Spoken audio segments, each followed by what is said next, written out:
Most recognized games in the world. It is an exciting game of strategy and planning, which is why it is seen as a symbol of intelligence. However, chess is easy to learn and can be enjoyed by anyone at any level. Chess is played on an 8x8 board with 64 squares and 32 pieces, and the game is all about checkmating the king. Once the king is in checkmate, which we'll explain later, then the game is over. So to start, let's meet the king. Even though the king is the most important piece in chess, it isn't the most powerful. The king can only move one square at a time in any direction. Here are the squares where the white king can currently move. Here's one move. Now the king could move here, and here's another king move. In chess, both players have identical sets of pieces. You have a king, and so does your opponent. Each player will take turns making a move until the game is over.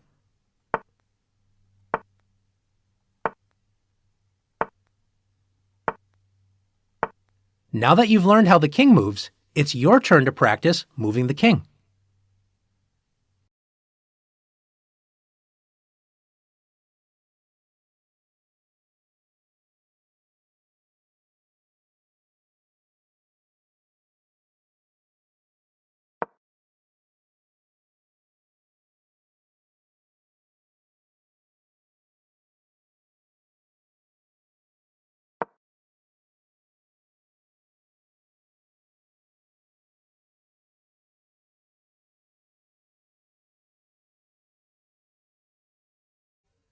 The king might be the most important piece in chess, but the queen is by far the most powerful. Like the king, the queen can move in any direction, forward, backward, to the sides, as well as diagonally. Unlike the king, the queen can move as far as she wants in any direction. The one thing the queen can't do is jump over other pieces. Let's look at some queen moves. In this position, the queen could go all the way up the diagonal. She could slide all the way across the board. She could now move all the way down here, or she could make some shorter moves, like here, here, and here's another queen move. Earlier, we mentioned that the queen cannot jump over other pieces. In this position, let's say the queen wants to get to this square. Notice that the king is currently in the way of the queen, so the queen would have to move to another square first, and only then, on the next turn, could the queen move here. Now that you've learned how the queen moves, it's your turn to practice moving the queen.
After the queen, the rook is the second most powerful piece. It can move up, down, and to the sides as far as it wants, but the rook can only move in straight lines.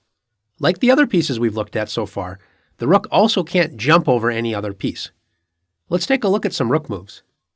In this position, the rook could move straight up, it could slide to the corner, it could move all the way down the board, now it could swing to the other side, or it could make some shorter moves, like here and here.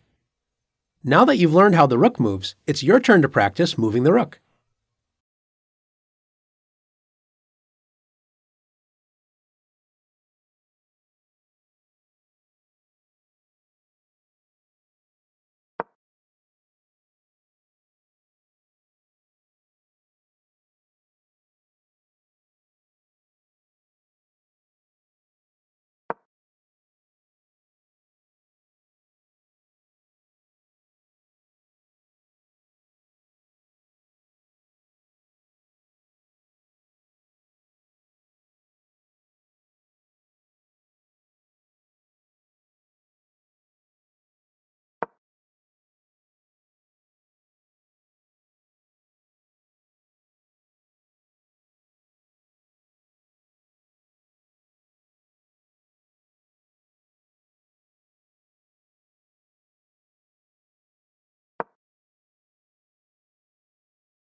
The bishop is one of the most interesting pieces in chess because it can move as far as it wants, but only on diagonals. The bishop, just like the other pieces that we've met so far, cannot jump over other pieces. This means that the bishop has to stay on the same colored square it starts the game on for the entire game. In chess, you get two bishops. This bishop is called the light-squared bishop because it can only travel on the light squares. Meet the other bishop that you have in the game, the dark-squared bishop. It moves exactly like the light-squared bishop, but only on the dark-squared diagonals. Now that you've met both bishops, let's take a look at how they move. With just one move, the dark-squared bishop can enter the longest dark-squared diagonal on the board. Let's do the same with the light-squared bishop. Now, notice no matter how many bishop moves we make, the bishops never cross paths. They never block each other. And the reason why is because they're on opposite colored squares, so they never interfere with each other. They make a good team. Now that you've learned how the bishops move, it's your turn to practice moving the bishops.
The knight is perhaps the most fun piece in chess. It is the only piece in chess that does not move in some sort of straight line. It moves in a strange L shape. The other interesting thing about the knight is it's the only piece in chess that can jump over other pieces, like this. It takes a little practice to understand exactly how the knight moves. It goes 2 squares in one direction and then 1 square to the side, like this. Highlighted are all the possible squares the knight can move to on the next turn. Notice it always moves in the same pattern. 2 to the side and over 1, like this, or like this, up 2 and over 1, or down 2 and over 1. And notice that the knight moves from a light square to a dark square, and then on the next turn it moves from a dark square to a light square. The knight always switches colors with each turn it makes. Now that you've learned how the knight moves, it's your turn to practice moving this fun and tricky piece.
The pawn sounds like it is the humblest of chess pieces, but it is really one of the most powerful. When working together, pawns are the soul of chess. Pawns have a few strange rules, so make sure to pay attention. Pawns can only move straight forward, and they can only move one square at a time. However, if it is their first move of the game, they can choose to move 2 squares forward if there is nobody blocking them, as pawns cannot jump over other pieces. Remember, the pawn can choose to advance 1 or 2 squares only on the first move. On all other moves, the pawn advances 1 square. Pawns are also the only piece in chess that cannot move backwards. One other thing that makes them strange is that while they can only move straight forward, pawns can only capture diagonally, and they can only capture 1 square away diagonally even if it is their first turn. We will explain capturing in one of the next lessons. Let's see some pawn moves. In this position, since this pawn has yet to move in the game, white decides to move it 2 squares forward. Black, on the other hand, only advances this pawn 1 square. Remember, even though you can move your pawn 2 squares on its first move, you're not forced to do so. White now advances the pawn forward, and now both pawns are blocked and cannot move. In this position, how many white pawns can move? If you said 1, you're correct. Notice that this pawn is blocked by the black pawn directly in front of it. Remember, pawns cannot move backwards. White now has the option to move this pawn up 1 square. Notice this pawn cannot move 2 squares forward because the black pawn blocks it. Now it's your turn to practice using the pawns.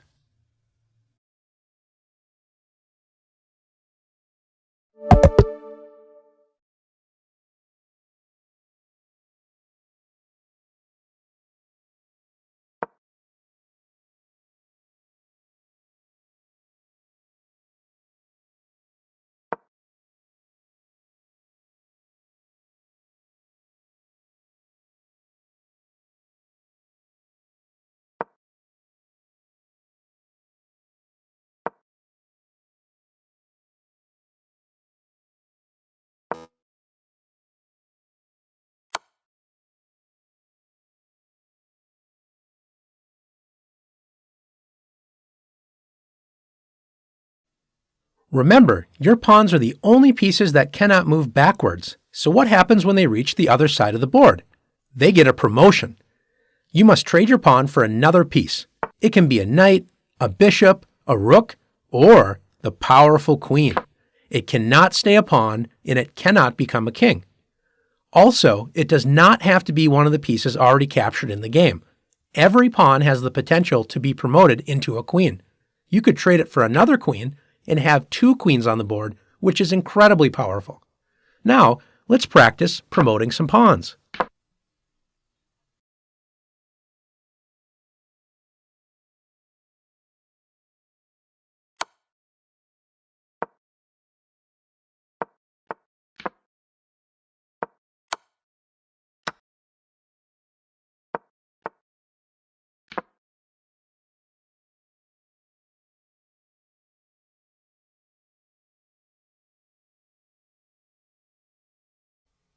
Now that you know how the chess pieces move, it's time to set up the game.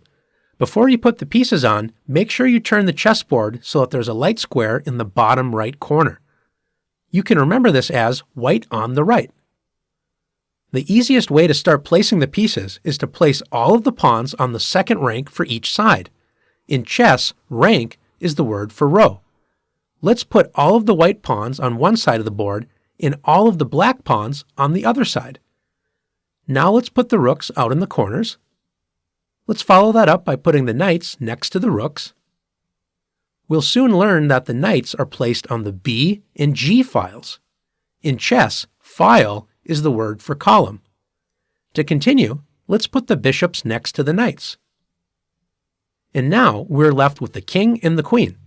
Does it matter where they go? Yes, it does. The queen always goes on the matching square. The white queen goes on the light square, and the black queen goes on the dark square. Notice they should be lined up together. Finally, put the kings on the last empty squares. Now you're ready to play. In chess, each side takes only one turn at a time, and by tradition, white always moves first. Now that the board is set up, it's your turn to practice making moves for both sides.